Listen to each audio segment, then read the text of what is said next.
My guests now are Gerry Rowe and Alan Sater, and neither one is a stranger to you, neither as actors or directors. And they've joined forces in directing Don't Drink the Water, a Woody Allen play that is very funny. And I would say that I would give you credit for pulling some of the best out of it in your directing. You had some comical moments there on the stage last night. Oh, I hope more than some, but let me... No, but yeah, a lot. Yeah. I mean, I put a correction right at the top. Whatever small amount of directing that I did, he directed the show. My name is on there too, and I have a small contribution, but it's Gerry's show. Actually, what he means is that he directed the hard parts, and I came in and did all the easy stuff. That's what he means. Okay, who decided the little roll on the floor, which is hilariously funny? He did. I thought it was funny, yeah, you know. In fact, I have a hard time resisting any place I can do old slapstick kind of shtick, you know. And well, in a sense, this almost calls for it, doesn't it?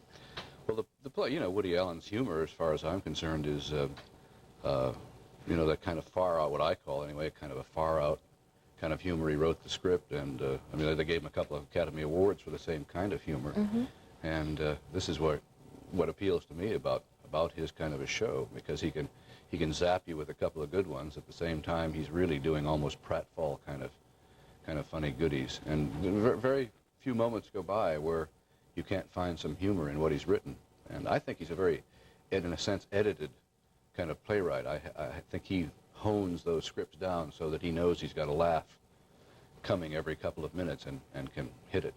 So. Yeah, that's true, because there's a constant laughing, and there were people cackling, and there were ho-ho-ho-hos. I heard some laughs I haven't heard in a long time. Oh, yeah, a lot of laughs and a lot of exit applause. But this play has anything you can imagine that's kind of kooky and far out is there. I mean, this is an international farce with the Russians and the secret police, a la Hitler, which is a funny character, and the priest, who ends up in a straitjacket, and then the Nazi ends up in the straitjacket rolling around on the floor with the woman who plays my wife, Ingrid Morrow.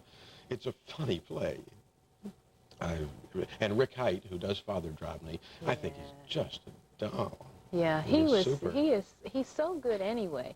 And when he came out for a moment, I thought, and I said, who is that priest? Because every role that Rick ever plays, he manages to be in it so much that you forget that it's Rick Height, you know. You probably thought it was Peter Ustinov.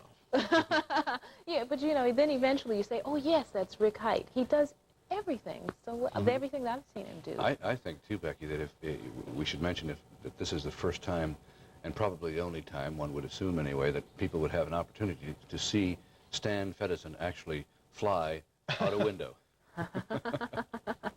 Seeing Stan on stage is kind of the exception. He doesn't act that much anymore. He directs, of course, a great deal. But he's acting and doing, I think, a super job. And he's got that one scene where he believes he's the Wright brothers. And that is the brothers, not just one of them. Well, you know, another thing that I want to mention, too, is that we're pulling together very much of the best of Tidewater in this. Yes.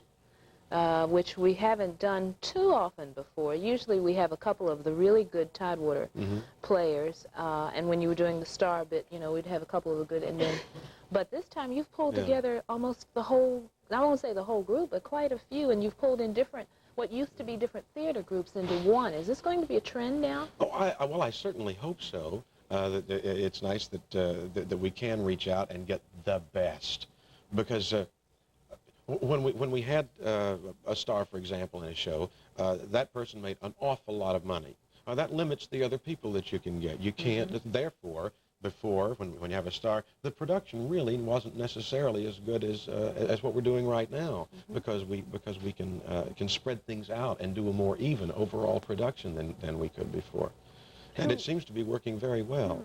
And the people that you've got, so many of the local people you've got have had a lot more experience than some of the people you had to bring in from New York because they had to belong to Equity.